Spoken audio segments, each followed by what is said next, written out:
ഒരു ചേഞ്ചിന് സമയമായി എന്ന് തോന്നുന്നു. അപ്പം എന്തുകൊണ്ടാണെന്നുള്ളതൊക്കെ നമുക്കറിയാം. പക്ഷേ കുഴപ്പമില്ല, യു കണ്ടിന്യൂ. അപ്പം ചെറിയ ചേഞ്ചസ് വരുത്താതെ ഇങ്ങനെ തോന്നി, ചെറിയ ചെറിയ മാറ്റങ്ങൾ വീടിന്. സോറോ എന്താ പറയാനുള്ളത്? നമ്മൾ മാറുന്ന ഒരു സിറ്റുവേഷനെ കുറിച്ച്. വീട് മാറുകയാണെങ്കില് വീട് മാറുന്ന സിറ്റുവേഷൻ വളരെ നല്ല തീരുമാനം. എന്താ കാരണം നാളേക്കൊക്കെ മാറ്റി വെച്ച് കഴിഞ്ഞാല് നമുക്ക് വലിയ വലിയ പരിപാടികളൊക്കെയാണ് വരാനുള്ളത്. അപ്പൊ അതിലേക്കൊക്കെ ആകുമ്പോൾ വീട് വേഗം വൃത്തിയാക്കി ലെവലാക്കാന്നൊക്കെ പറഞ്ഞത് അല്ലേ കൂറ? വലിയ വലിയ പരിപാടികളാണ് നമുക്ക് വരാനുള്ളത്. അപ്പൊ അതിനൊക്കെ കൂറ എപ്പോഴേ പ്രിപ്പയർഡ് ആണ്. 2 സ്റ്റെപ്പ് എടുത്ത ഡാൻസിന്റെ ഈ കാറെന്തോ ഞാൻ എങ്ങനെ കളിക്കും ഈ കാറ്? ശനിവറ ഡാൻസ് പഠിച്ചോ? നാളെ ആൾക്കാർ ടൈം അയക്കണ, ഡാൻസ് കളിക്കാനുള്ള ടൈം അയക്കണേ. ഡാൻസ് കളിക്കേ.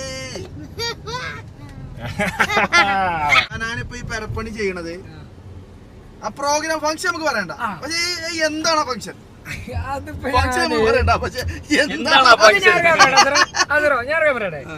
നമ്മളൊന്നും പറയണ്ട. ആ പണി നടക്കണ കാണിച്ചു കൊടുത്തിട്ട് കാണികൾ തന്നെ പറയാം.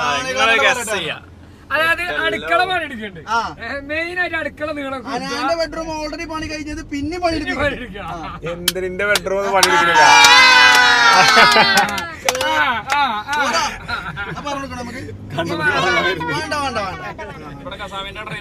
ഇന്റെ ബെഡ്റൂം പണി എടുക്കണില്ല. ബാത്റൂമിന്റെ പണി അടക്കുക, അടുക്കള മോഡേൺ കിച്ചൺ ആക്കുക, ബ്രേക്ക്ഫാസ്റ്റ് കൗണ്ടർ വേറെ. കല്യാണമൊക്കെ ആയാൽ മതിയെന്നു എന്നാണ് എന്റെ ആഗ്രഹം. ഈ വീട് പണി എന്തിന്? എൻ്റെ പ്രിയ പ്രേക്ഷകരോട് ഞങ്ങൾ വീണ്ടും ചോദിക്കുന്നു, ഈ വീട് പണി എന്തിന്? നിങ്ങൾ തന്നെ കമന്റ് ബോക്സിൽ അറിയിക്കുക. എന്തിന്? 10,600 ആളെ അറിയിച്ചിരിക്കുന്നു. എന്തിനാ ഇങ്ങനെ